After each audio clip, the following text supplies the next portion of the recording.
What's up guys, welcome back to Ruth Farms. In today's video we are kicking off wheat harvest 2025 here in central North Carolina. Stick around to see how the wheat is yielding and find out how our $8,000 auction buy John Deere 9500 combine is performing. If you like the content, don't forget to leave us a like, comment, and subscribe so you don't miss out on any future videos. Y'all stick around after the intro and let's get to the field.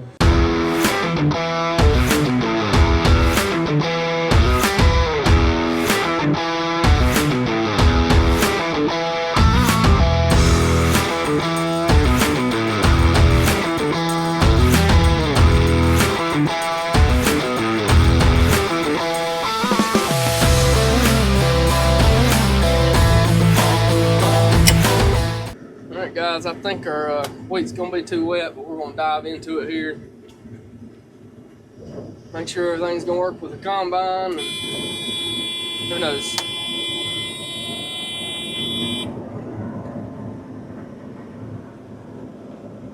Give her a shot here. We made one pass yesterday evening, but it was a little bit wet still, 15-3. It's not really been a good drying day. It's been kind of overcast, but humid, but I want to give it a shot because we got rain coming the next few days. If we're able to do any, I would love to get a little bit cut just to make sure if we need to repair anything else on the combine, we can.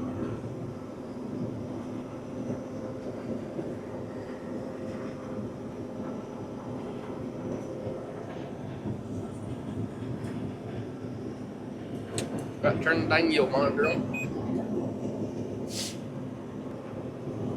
Right now, that's what we're looking at, y'all. It's some flat wheat. We have had excessive amount of moisture here lately, and this variety here just does not stand very good. But I'm not going to show y'all the yield monitor because we ain't got it calibrated yet. She's rolling in back there. First impressions of the combine, though, I really like it. It's so much quieter up in here. Big change from the old 6620. Well, last year I swore I was going to try to keep from having so much down wheat. That didn't happen, as y'all can see. She is flat. I've got two different hybrids. Varieties. This one here is an AgriMax variety. It's a beardless. Then I've got another beardless variety. I'll have to figure out what the variety was on it, but anyway, it stood really good. So I'm gonna see, kind of compare them, the yields here once we get done with harvest, and see if the yields are fairly similar. I may not plant this variety next year just because this one does not stand good. It didn't stand good last year. I thought by putting a little less nitrogen on it this year that we could make it stand, but that has not been the case.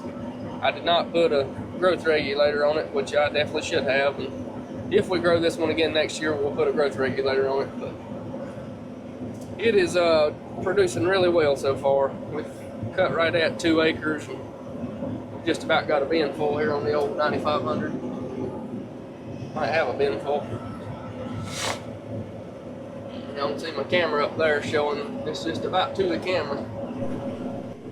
Guess we're gonna do our first ever unload on the old combine. I got something right up here. I guess is where the extension meets the regular bin. That's was dripping a little bit, so I didn't get it, I don't think, completely full. It's probably not far from it. Coleman's got the truck, and we're gonna go ahead and do our first unload on the old girl. Ain't no sense in being too full. I ain't got but a couple swipes left. Someone's going to take this and weigh it as long as there's not storms coming, and then we'll kind of know what we're yielding and see how far the yield monitor's off.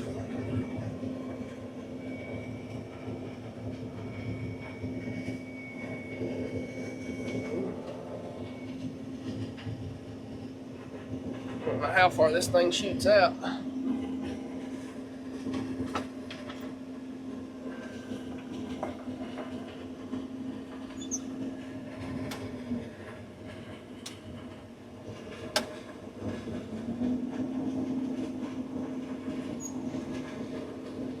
Wow. That's a lot of grain there, ain't it? That is fast.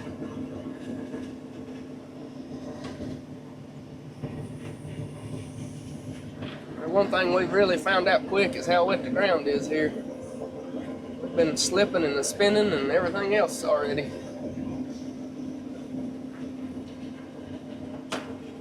Wheat laying down, I'm sure doesn't help us any, but she's wet under there.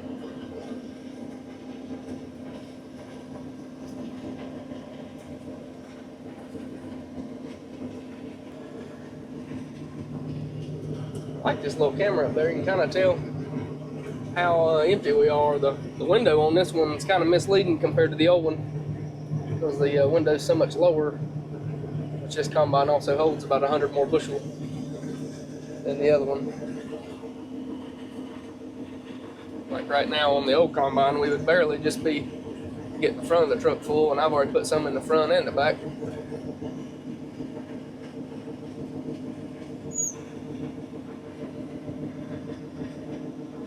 First unload though.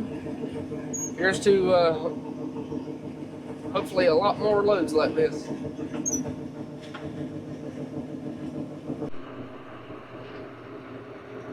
Boy, ain't that a good looking rig. We got these two little patches here right in front of my house done. These somewhere around 4, maybe a little over 4 acres here. This first patch here is right around 2.5 acres. It averaged right at 100 bushels to the acre. And we got a little much on the truck. We're getting a little spillage there.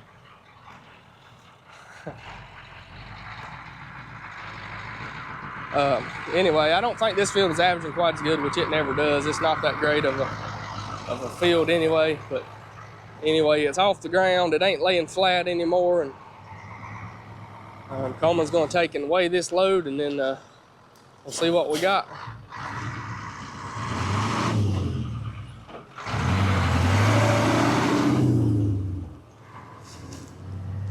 I gotta get the auger set up, and that way we can put this stuff in the bin.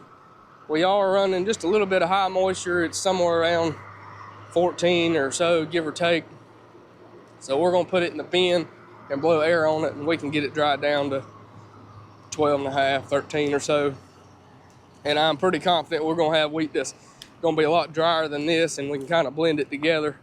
So I'm not too concerned about it being a little wet. But yeah, everything's going good. The 9500 so far seems to be doing a good job. And we got some mountains of straw to bale there. I've run into an issue that I didn't know we were gonna have with this combine and our baler. But I'll kind of touch base with that once we start baling straw, maybe tomorrow morning. I'll kind of tell y'all what we got going on there. But anyway, for now, we're going to get the auger set up, and Coleman's going to weigh the truck, and then we'll go from there, see what's next. Y'all ready to get a workout? 'Cause I'm not. We got to raise this auger all the way from here, all the way up there. And the only way to do it is a little crank handle down there. My back's going to be hurting, y'all. First off, I got to get up here, open this bin up. Probably should look inside and make sure we don't have anything in here. The corn in here last. I've still got just a small amount of wheat from last year in this bin, but I don't really want to mix the two, or at least I don't want to put this new wheat on the bottom with this on the bottom, just because this probably has some bugs in it, and not to mention that. But we've also got, this is a bearded variety of wheat, and what we're cutting now is a beardless, and I sell a lot of mine straight to the consumers in the form of bagged wheat for chickens or people to raise hay with or whatever. And a lot of people don't want bearded wheat because they think the beards can be harmful to livestock's throats and mouths or whatnot. I don't know whether or not it is true or not. I've heard both ways.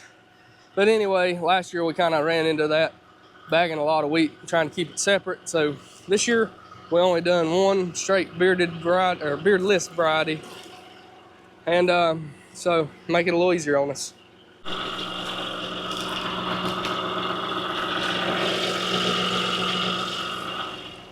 Get this sucker raised up here.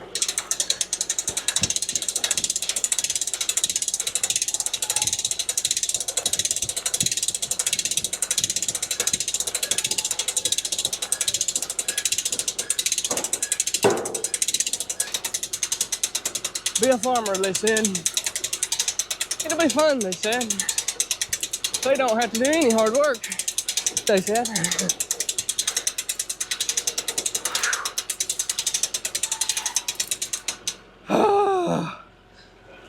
I'll bring you guys back when we're done.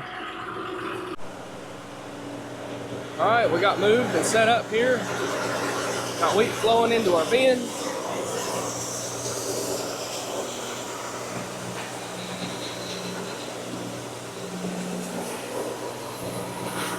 Coming right in. Yes, sir. I'm gonna take the combine and go to the next field, and it's probably starting to get damp. The sun's been in and everything, but the next field has a barn where we can keep the combine, I think. So I'm gonna go try it to see how wet the grain is there. And if it's still good, we may keep cutting for a while tonight. If not, we'll call it and we'll come back whenever it comes again. There's chances of rain for several days, so we might be back in the field tomorrow. It may be next week this time. I don't know. That's the reason we're running on it, being a little bit wet.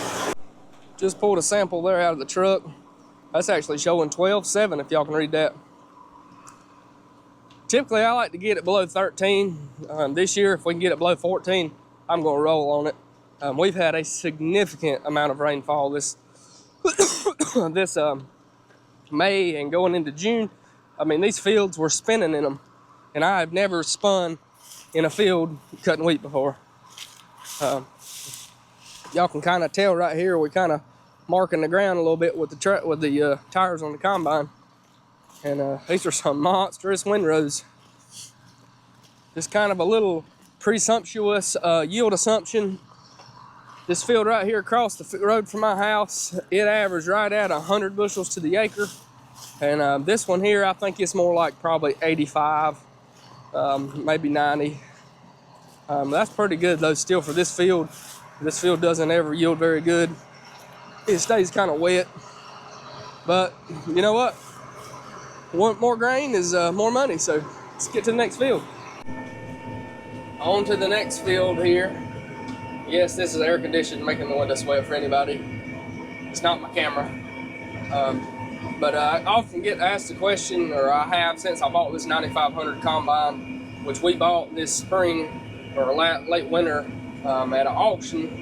That's about 45 minutes in a car ride. It took us about 3 hours to get it home driving it. But we picked this thing up. We give $8,000 for it without the header. This is the header that we ran on our John Deere 6620, which is what we have been running up until this year. All right, so we made it to the field.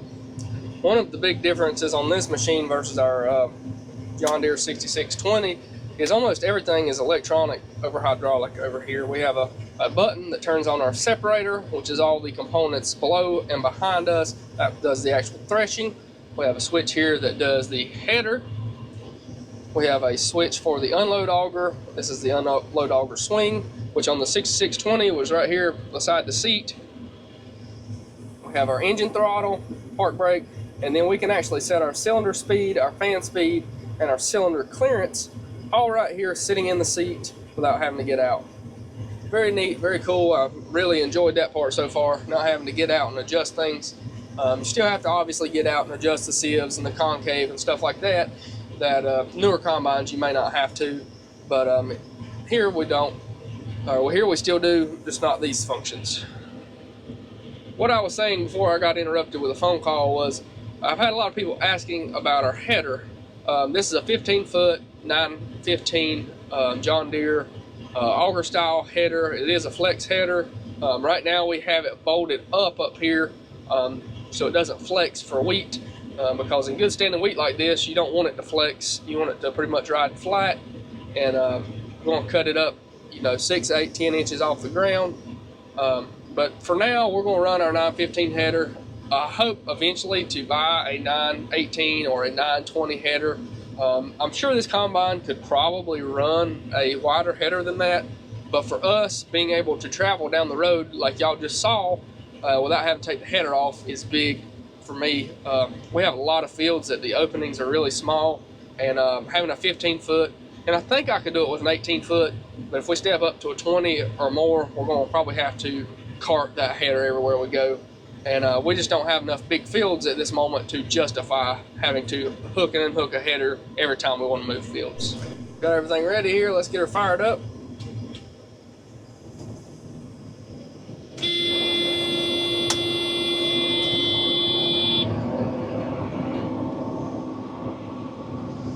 Let's just ease into it and just see if it's too wet or not.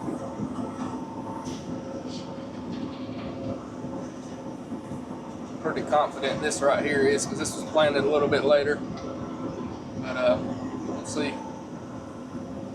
pretty rapidly.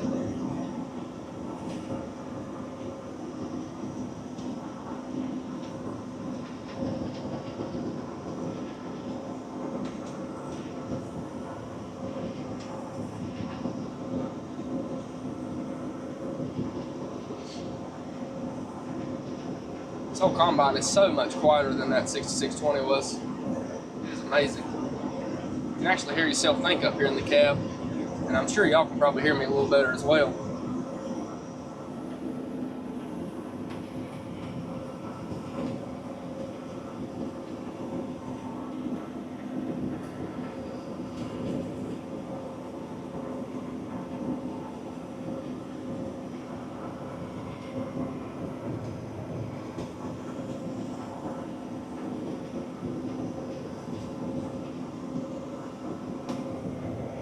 Just right now, looking at our yield monitor, this first little pass is reading in the 70s. This first pass was a little thinner. It never looked quite as good, but looks like our moisture is going to be a lot higher on this, so probably not going to cut any of this today. I'll hop out here in a minute and get an actual sample of it. I was hoping maybe it would go, because we do have rain coming.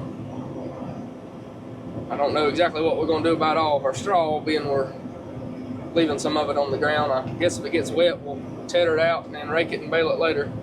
It's not the end of the world, that's for certain.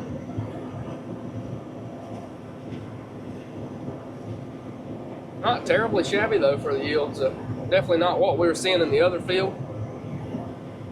But that hybrid that lays down, boy, that one, it really tends to show out. It just likes to go flat on me. I'm gonna finish this pass right here though, and I'll touch base with y'all, but I think this is probably gonna do it for the day. I think we're gonna be too wet to continue, so we'll see y'all next time. Well folks, the 9500 is safely tucked away under our barn up here. It actually fits in this barn with the bin extensions up. So I don't know what height that is, but that's what heights we need to build all of our other sheds at. We disconnected the batteries just in case. And according to the yield monitor, we cut about 200 bushels on this particular farm. We got them here on the back of our truck. We just got to weigh them and we'll know how much, if the yield monitor is getting close or not. But anyway, we're done for the day. Y'all can see the lightning in the background. I'm hoping this storm's going to break up before it gets here, but Coleman and I are done for the day. And depending on the rain, we might be done for several days, or we might be back tomorrow. We'll catch y'all next time we come here on the Ruth Farms.